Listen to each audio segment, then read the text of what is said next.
You know, Shocker during the interview, he said something that I really liked. When EG's comfortable on their picks, they play so much better. And you saw it in that last game, and right now it's up to them. Can they get those champions that they want? And Shen is available if Wicked does want to pick that up. Well, the Zac was taken away here by Gambit, and as you mentioned, staying firm on the bans. Fizz, Ari, Twisted Fate coming out, Kassadin and Zed over for Evil Geniuses.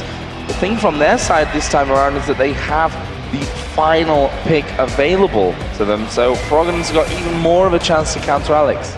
I don't even know if that's going to happen. I mean, look what happened last game with Gambit. Alex, he took Karthus. Well, that's the thing here, right? With so many mid laners banned out, it's like, well, we have to actually get him at some point. We have to get our choice at some point. So that is the Aatrox. I wonder if we will see the likes of Orianna coming out in these early stages here. Aatrox and Thresh will be locked in here for EG. I think it's a very likely possibility, though. I've never really liked Alex on the support type AP mid laners. I've always liked him being very aggressive, doing a lot of damage, these assassin types, and what he's sitting right now, he might just go for what he had previously. And the thing was, he didn't do bad on Karthus at all. He did actually really well. It's just the rest of his team got shut down so many times that he wasn't able to get the farm that he wanted. He wasn't able to really do the damage that he needed to. And we saw his ultimates. I mean, multiple times he got EG down to slivers of health. Just wasn't able to really clean them up. Yeah, and they were pretty far behind at that point as well, so you can't really blame the that kind of thing on him. So what are Gambit going to lock in here second? Got that Zac, and it looks like they're going to be trying to take this Jarvan away now from Snoopy, which with that Jarvan open, you know, Snoopy is a big fan of that Jarvan. Diamond on the other side, funnily enough, has always said that Jarvan is very, very strong, but has technically not played him really that much. He's kind of shied away from it. I think it's a champion that he doesn't enjoy maybe too much, or he doesn't feel fits into their combo much more. But he's actually got great stats with Jarvan. I think you're right, though. I mean, I think it's more of a pick of we don't want Snoopy to have it. I mean, think back to when they played against Alternate. In those last two games, played Jarvan, both of them did amazing. The early game pressure he was able to provide with that champion really shut Alternate down. So I think it's definitely one of those, I mean, we don't necessarily want it as much, but it's more about we don't want them to have it even more. Yeah. So what are AG going to combo in with this one? Hovering over Zyra right now, which would certainly be a turn up for the Bucks with that Thresh already locked in for them. We've actually had a lot of teams talking to us about AP Zyra middle. I mean, Morden, actually Exeter back in Giants and the spring split, played a lot of Zyra mid lane. It really caught people off guard. Not to mention Kaltard with the Copenhagen Wolves has a lot of damage behind it. And you can kind of use that because your ultimate can pretty much get Karthus out of the fight right away. I would love to see this. Zyra mid with the Amumu as well, and they're going to go for it. They're going to be going for this big AoE comp once again, and I guess we could say mixed results at this point. Like, they've played it twice. Yeah. They hammered Gambit with it. They absolutely destroyed them with that combo, but that was at 2 AM on Sunday morning after a super week full of games where feet were a little bit off the pedal, I think we can say. No one giving full gas with that one. And we'll have to see whether then they go for that Misfortune. And it wouldn't surprise me actually to see Genja saying, I'm going to take Misfortune. I mean, because the thing is, right now, both teams have a very strong AoE composition. I mean, look at Gambit's side. You have the Cataclysm out of Jarvan, you have the Karthus lay waste with the Z, you have Zac jumping in with the Let's Bounce, you have the Crescendo to follow up. So there's a lot of AoE damage. You want to stay in the back, which Misfortune would do very well with. On EG's side, they have a lot of AoE too, with the Amumu to lock them down, with the knockup out of Wicked, with his Dark Flight, and not to mention the Stranglethorns coming out of Zyra. So looks like he actually might not go for it. So he's going to go for Spray and Pray instead, which still is kind of like World Time. Goes through a lot of people, can do a lot of damage. Yeah, still kind of similar premise on that one as well. So will EG finish this one off then with that Misfortune? No. Well, that got answered very quickly, didn't it? Caitlyn, going to be the choice here for Yellow P, a champion which, as we said, played a lot of recently. Really has gone and said, Caitlyn is my number one. We saw a couple of games on Vayne as well, which for me was really, really impressive from him. He has 5 games on Vayne throughout the season, 4 wins with her. Yeah. And even Kripa said, like, I don't know where Yellow P's Vayne came from. I mean, he never really played it, never really liked to play it. But it just came for 5 games and we're never going to see it again. It was like, I'm just going to show the world what I can do with Vayne. Thank you very much, I'm very good, and that's it. Just going to go back to Caitlyn right now. But he is going to be playing the Caitlyn this time around, so Zyra mid for Froggen. First time that we're going to see it in the LCS for Froggen. I certainly don't, they certainly not played it in the summer split. pretty sure he didn't play in that spring split as well. This is definitely an off-the-wall, different pick for Froggen. I will tell you this, so after this game, I bet he will have better stats on her than he does on Anivia throughout the season. Well, he's only going to play one game, and he's already lost 3 on Anivia. So even if he were to play Zyra the next 2 games and lose both, he'll still have better stats than his Anivia. So we'll see. And the thing about Froggen is he's very good mechanics-wise. We've had so many people talk about him being one of the best mechanically.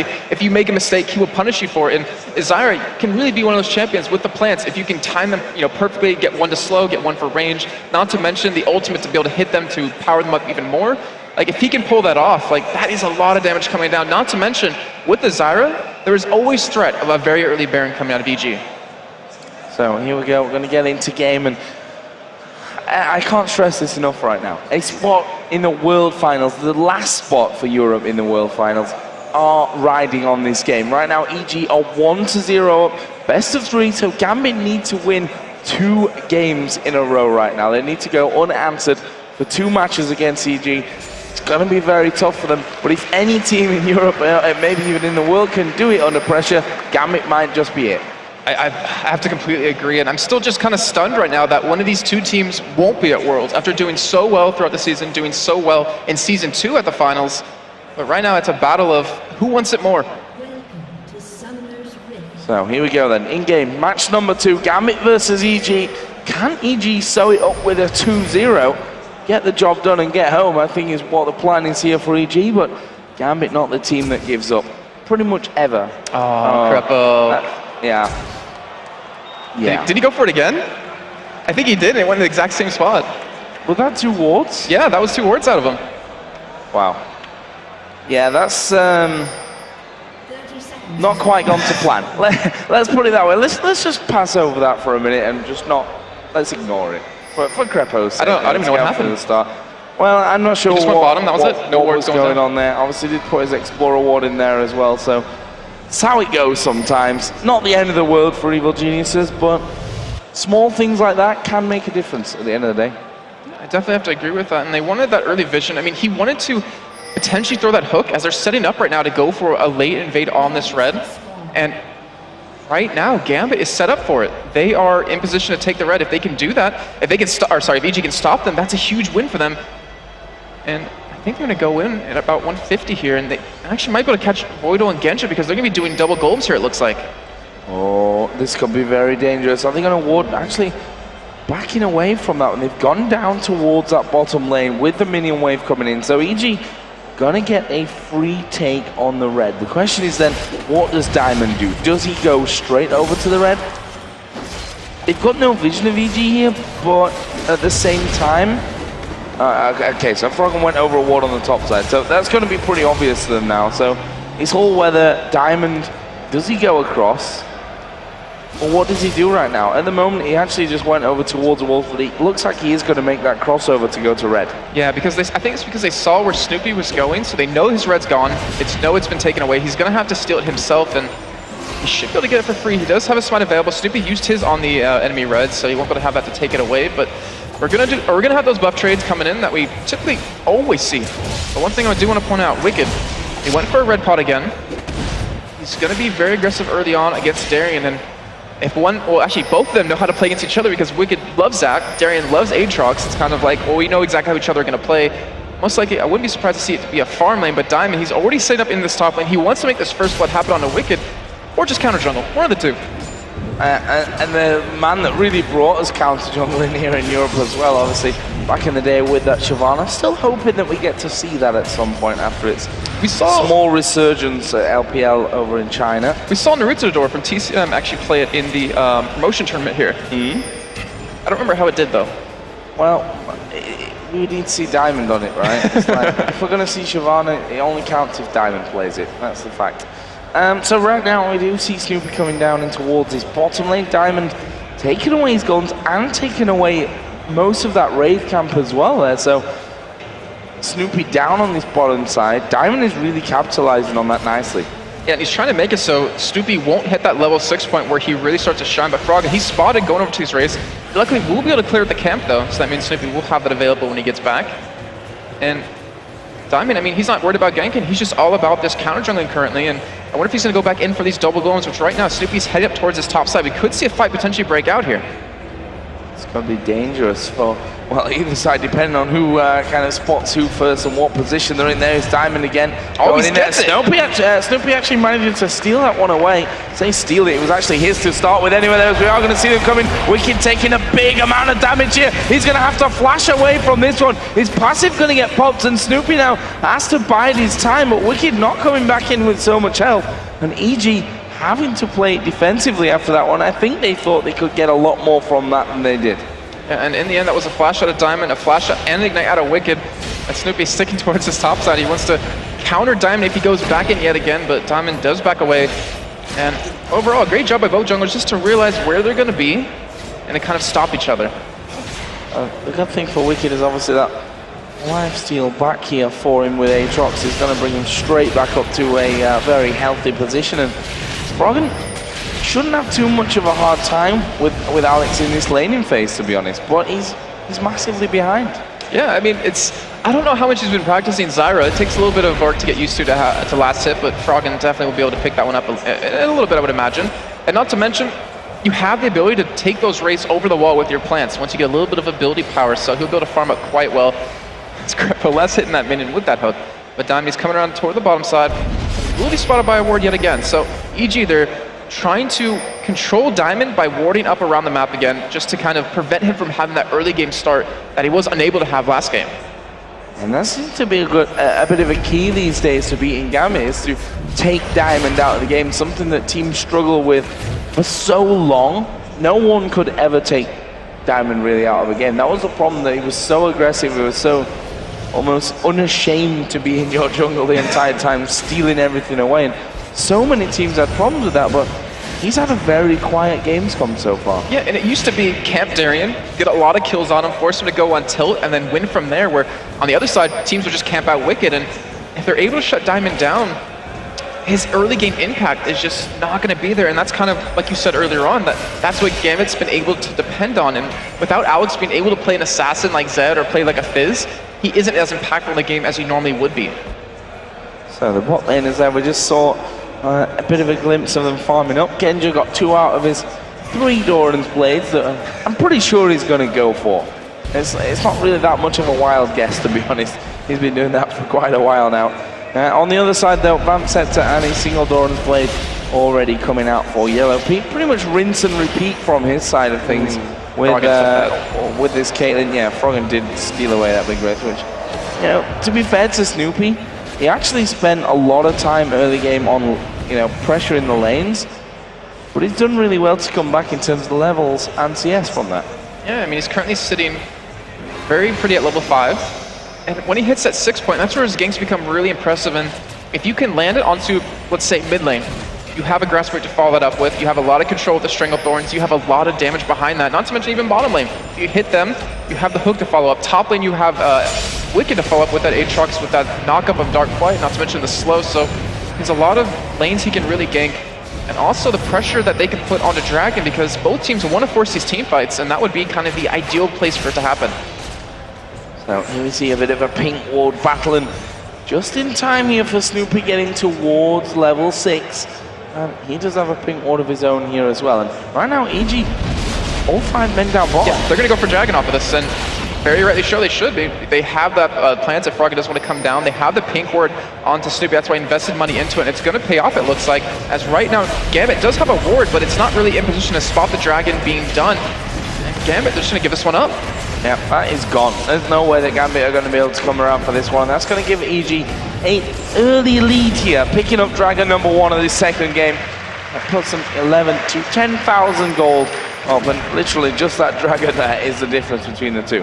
And Froggen spotting where Diamond is going, but it looks like Diamond's going to be able to steal away this red here, uncontested. But Snoopy's going for the bait himself too. He's going to be able to take away red, I believe, unless Diamond just had it on him. No, he doesn't, so he should be able to take that one away when it comes up right now.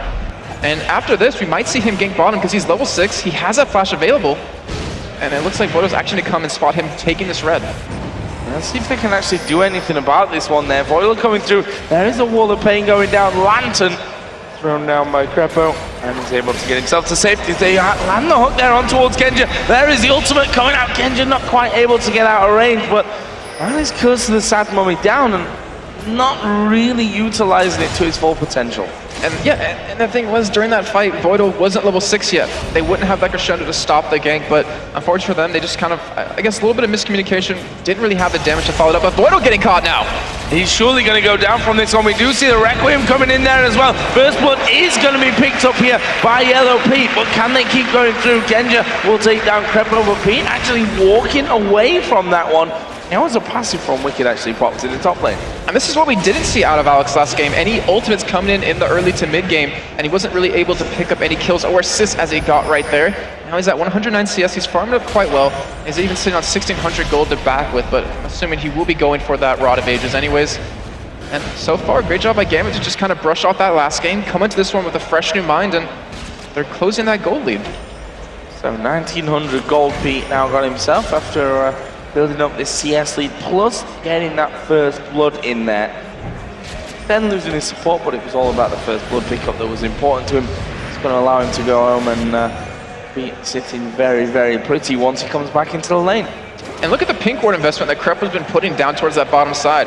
Obviously the one was Snoopy at the Dragon, but they want to be able to spot Twitch coming in. They want to be able to take that vision away and apply that pressure of Snoopy potentially coming into gank with the no vision that Gambit's going to have. And it's a great job, but it's also a lot of money to sink in just for that early on.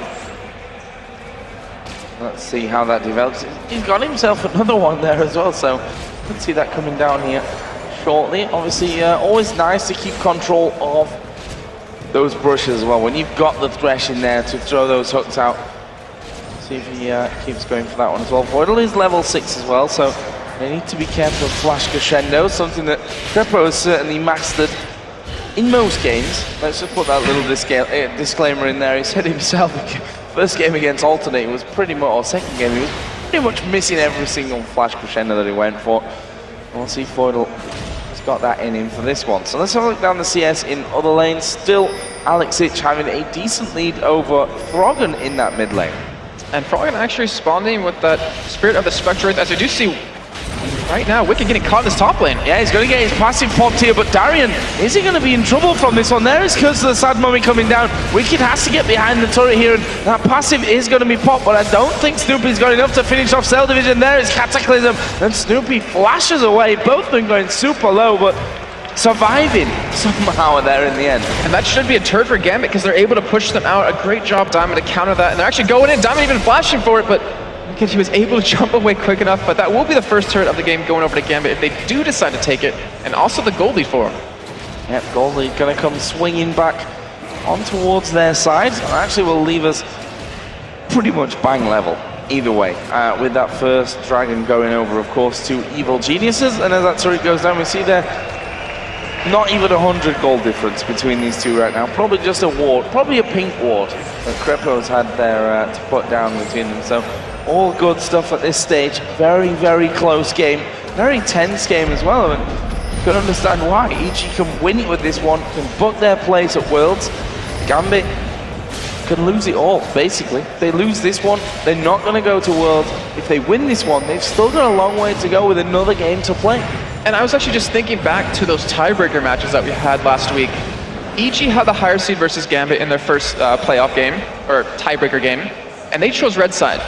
They were the higher seed in this game, and they chose the blue side this time. And they said earlier when they chose red because they want to be able to counter Gambit a little bit, let those two quote-unquote OP champions get through so they can pick them up. And this time they went for a little bit different. And I'm really curious to see if that's because they're more prepared for the blue side this time. Because right now, they're not having as strong as a start as they had previously. Well, it's probably because all Froggen's champions were going to be banned out anyway, so he's going to have to pick that mid laner up fairly early. Let's see. That gold sticking very much even with 13 minutes 20 in this one. A slower pace game than last time. You could tell exactly what's on the line between these two teams as well. But we do have the Dragon coming up here in 40 seconds. That's going to be a big objective that is going to swing the gold finally to one of these two teams. Yeah, and I really want to see, are we going to see some fights break out with their Snoopy? He's actually going to be able to, oh, he misses the banish shots on the Voidal that potentially would have been able to pick up a kill.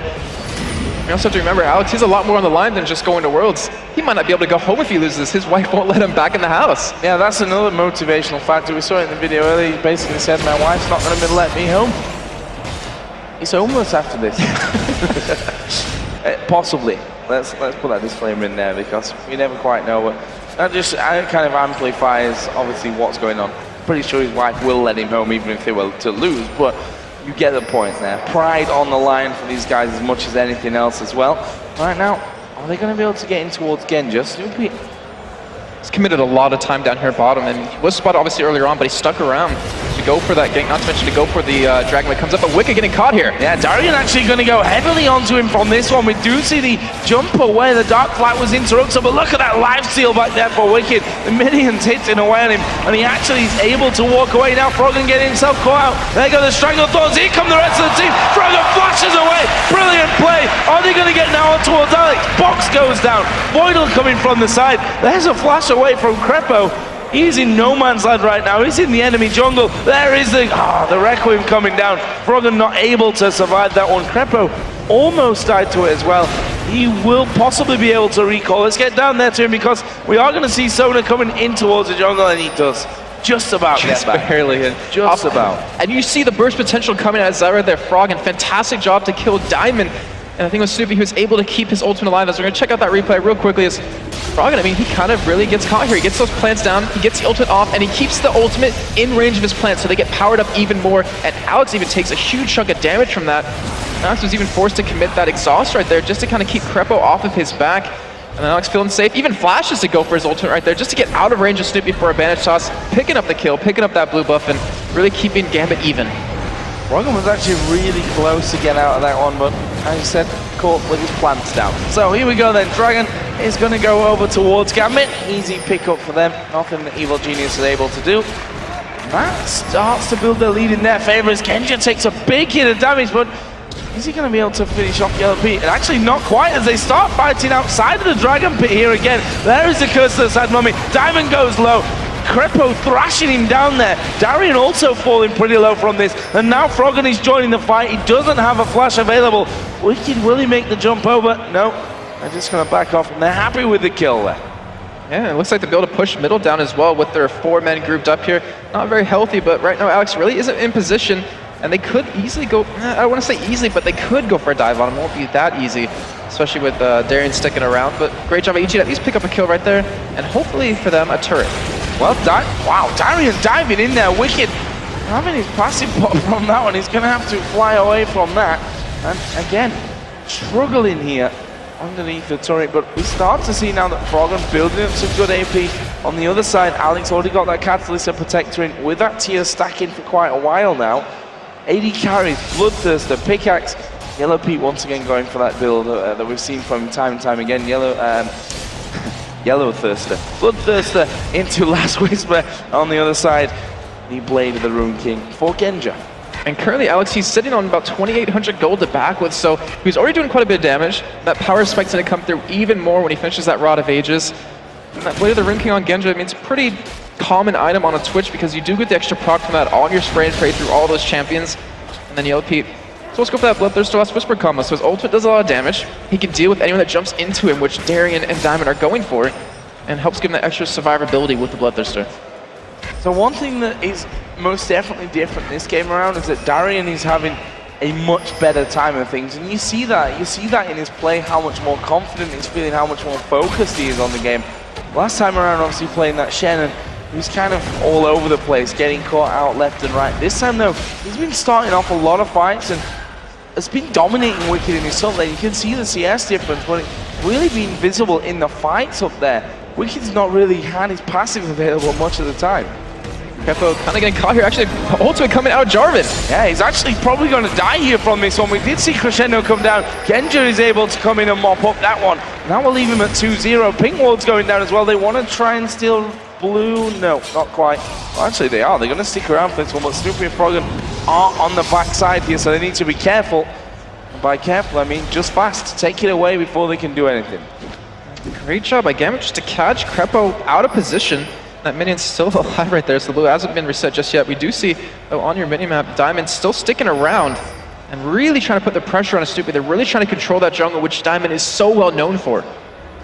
And they may go for something new on this mid turret. Dangerous to dive the likes of a Mumu and a Zyra, but Darian, he doesn't care. He's going straight in onto this one. They managed to get the first kill. Snoopy pops his ulti, but he's going to go down as well. Requiem did come in. LOP actually been hit there by the spray and pray, and Crepo, he's not safe here. Puts the box down, but they're going to get the kill anyway. Genja flashes from the turret. Can they get onto LOP? Not quite, he's out of range. Wiki wasn't obviously there. He's pushed down a turret in reply, but they're losing this mid-outer turret. So they lose 3 deaths, they lose 1 turret for 1.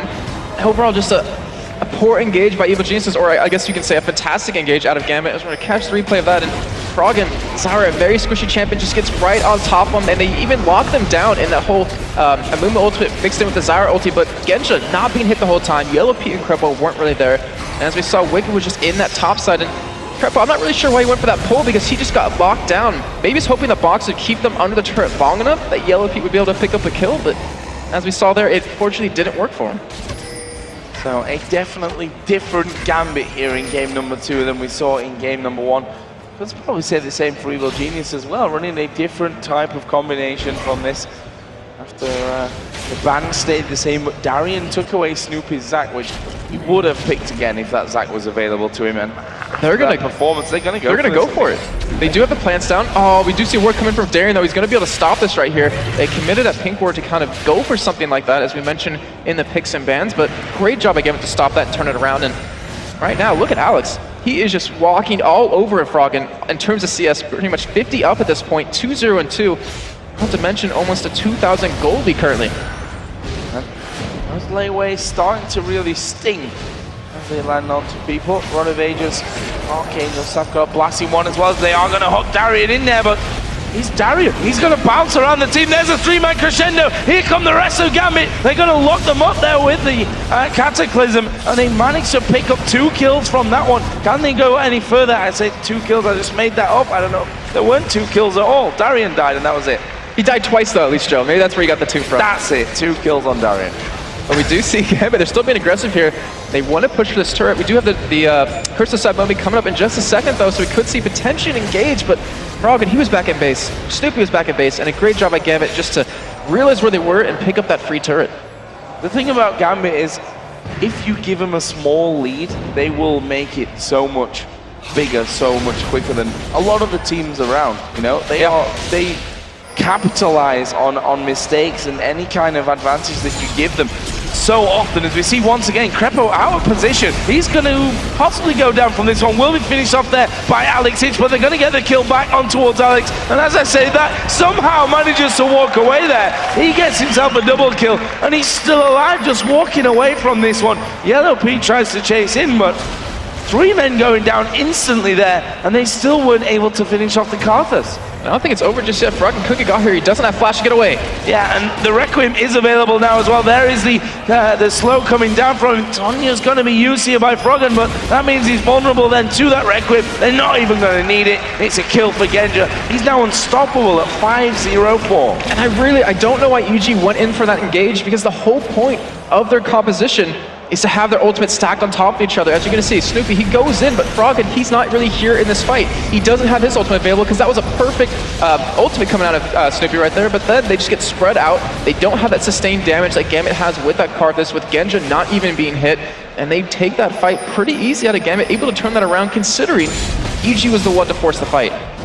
And right now Gambit headed down towards Dragon. No EG challenge from this one. And look at Darian. He is feeling so confident here as he dives in towards Yellow Pete. Genja comes out of stealth, not escaping that one. It's another kill coming down for Genja. 6-0-4, probably a turret as well. And that Twitch is working out so well for him. And I feel kind of bad, because in the matchup we talked about them not having a huge overlapping champion pool.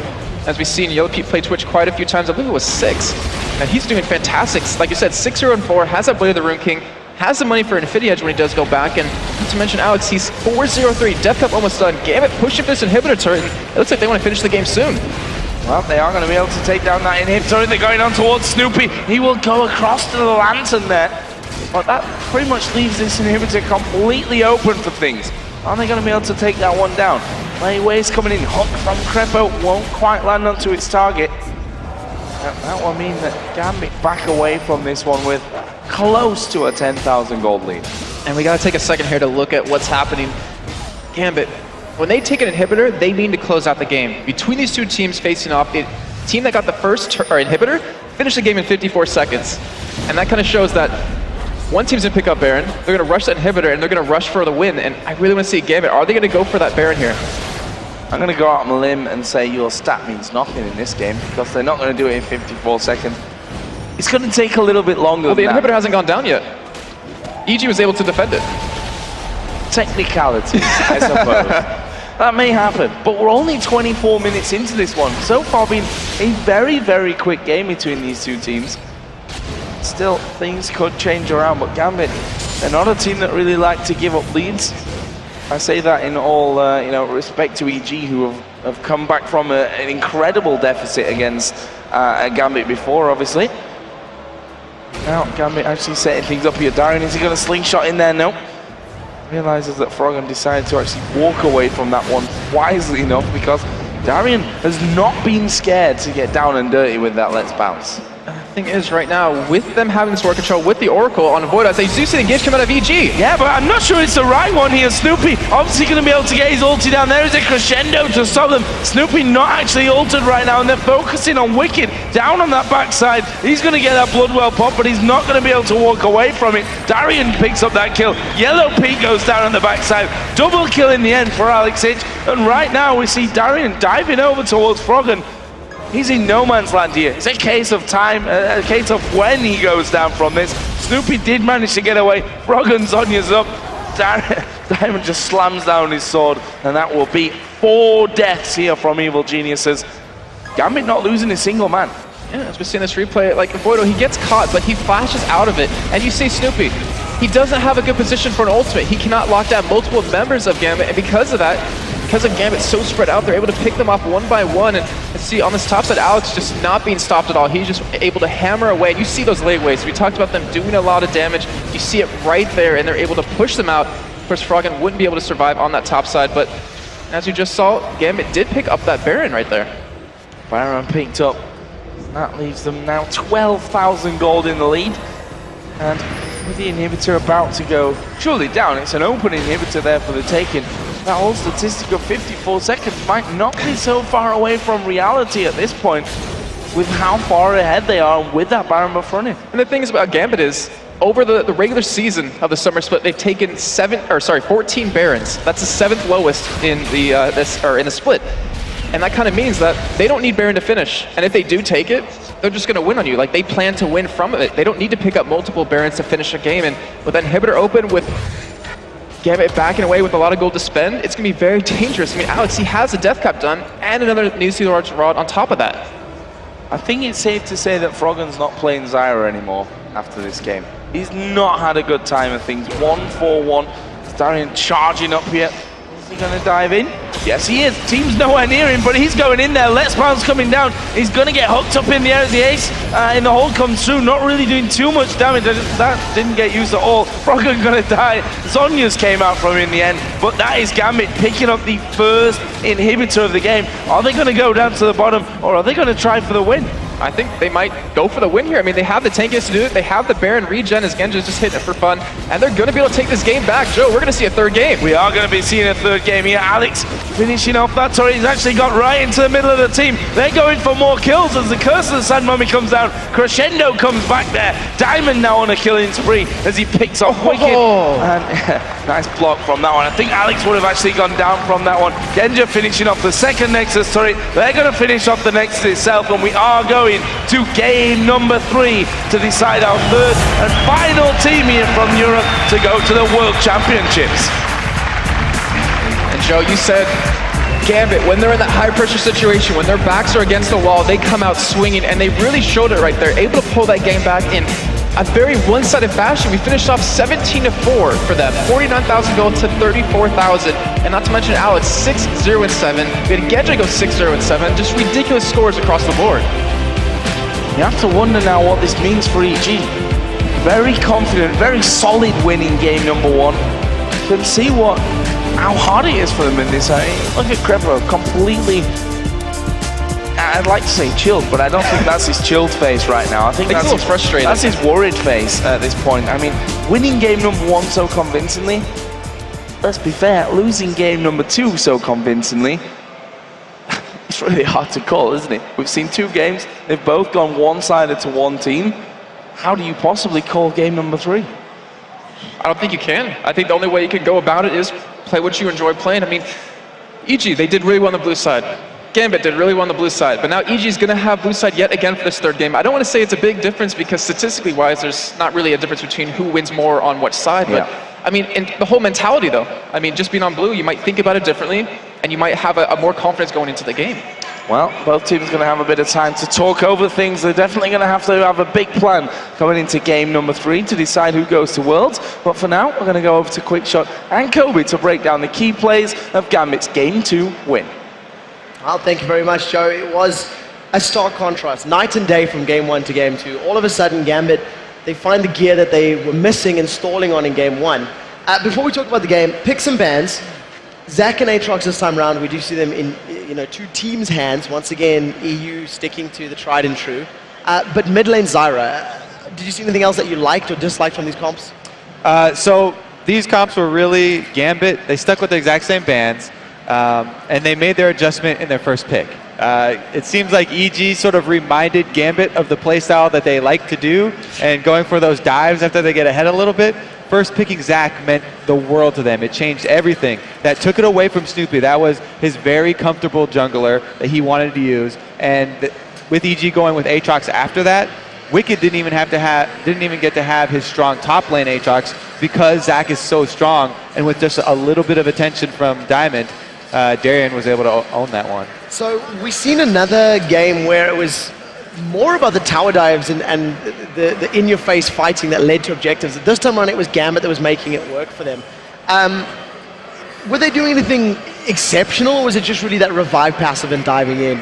No, it was really Darian. After that little help from Diamond, he won his lane, and then he went to go dive. As soon as he got his Sunfire cape, let's bring up the clip that we're going to show here. This is really an example of Gambit showing EG how they like to do the tower dives when they're the ones with the revive passive. All right, let's roll this clip. Here's going to come Darian in from the top. Not only does he get right onto Froggen, but he can finish off Froggen before the rest of the dive even gets there. And Snoopy trying to help him is just another casualty. Now Krepo even gets too close here. Genja's getting part of this, gets off his Blade of the Rune King, and that's enough to lock down another one. It's pretty much just a role reversals from the last game here. This was EG out of place. They had Wicked up top. Gambit were the ones with the map control. They shoved in early, went for the tower dive with the revive passive, took him down. And you've got to give props to Alex Carthus as well. In that little clip, 19 minutes on the board, 240 CS to his name. His Requiems were really hitting hard. So this is kind of why Gambit would have a hard time throwing this game away. Once they got their early lead, they had the Karthus and the Twitch in there for the end game.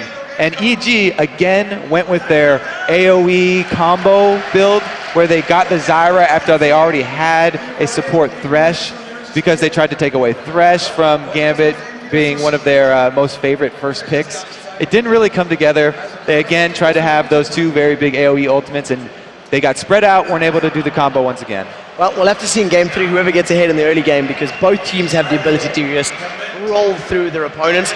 We do need to take yet another short break, but when we return, it is time for the 3rd and final match.